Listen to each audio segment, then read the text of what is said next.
Did you know that the famous Alcatraz prison, which, by the way, was supposed to be in GTA San Andreas, had a cell that was considered haunted? What's more interesting about all this is that this cell was number 13 and was located in Block D.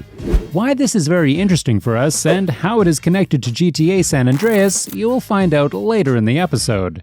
In the meantime, welcome to the Gaming Investigators channel, and we invite you to another episode. This time presenting some curiosities in GTA San Andreas. First, we'll take a look at the iconic pet that appears during the Caligula casino thread. Of course, we are talking about a parrot named Tony. In the intensive care mission, we get a clear confirmation that the parrot's name is not accidental at all, and, more precisely, it came from Tony Montana from the Scarface movie.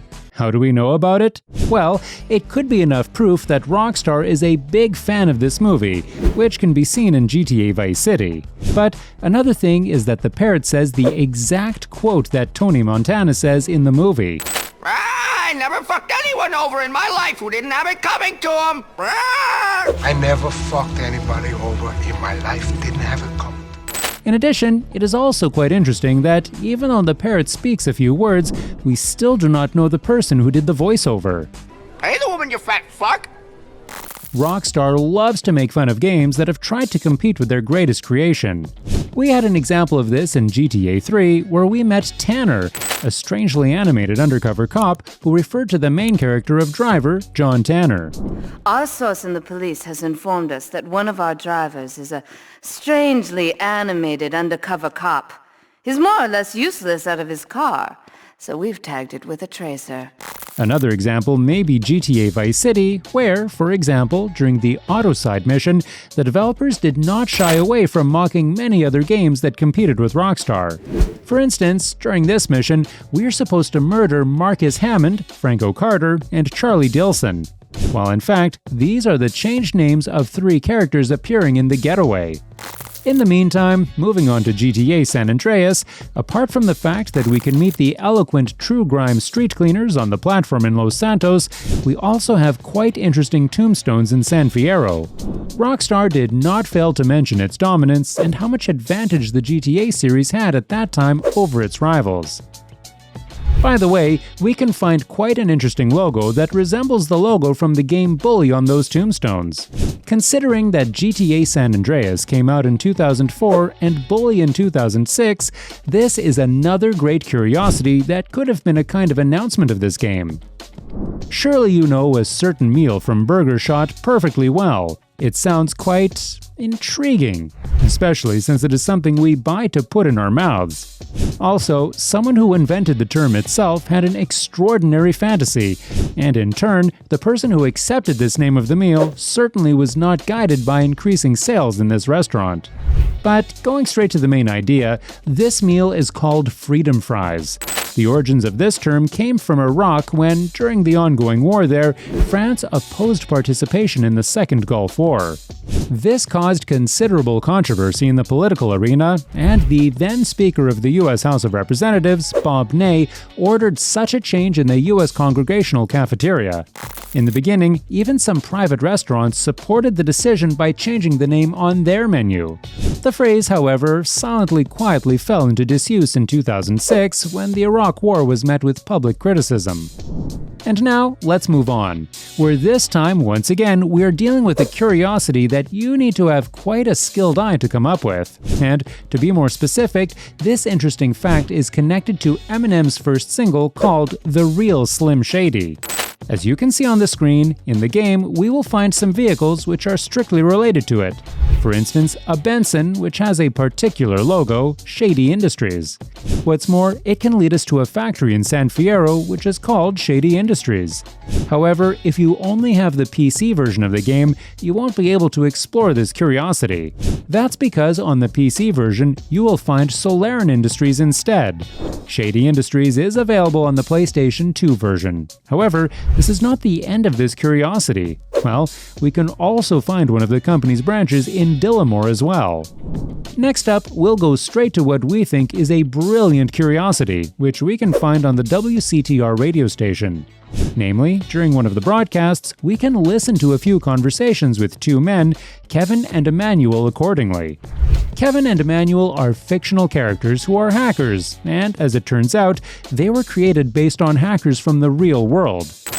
Hello, you're on the air. All the missiles are under my control, not the government's control. Why do you think they put me in solitary confinement for 8 months? Because I could launch nuclear missiles by just whistling into a phone. Really? Great. Could you wipe out all the other radio stations in town for me? Hey, I don't do that anymore. I only use my powers for good. Hello, caller. Hi, my name's Emmanuel. I'm really worried about hackers sending a nuclear bomb after me, through the phones. Do you think they can pinpoint my location? Look, it's good for the economy to live in constant fear. I mean, the phone company, they have your name on the bill. They know your number. How do you feel about that? I knew it. Kevin refers to Kevin Mitnick, who was once caught by the FBI and sentenced to many years in prison because he hacked into several important computer systems. In turn, the character of Emmanuel was created based on Eric Corley, who is also well known in the hacker community and once used the nickname Emmanuel Goldstein. Not many players in GTA San Andreas take advantage of CJ's ability to keep guard. However, it's worth knowing that there is something like this in this game, even though it doesn't work as well as in GTA 4, where, after a successful dodge, we can perform an interesting-looking combination of blows. What is interesting about CJ's guarding is that it works on pedestrians. It even works on a boxing coach in Los Santos or an old karate master from a gym in San Fierro, but there is only one person who can beat this technique: a boxing coach from Las Venturas. So, if you are going to fight with this guy, we recommend that you just keep your guard down and start spamming some punches instead.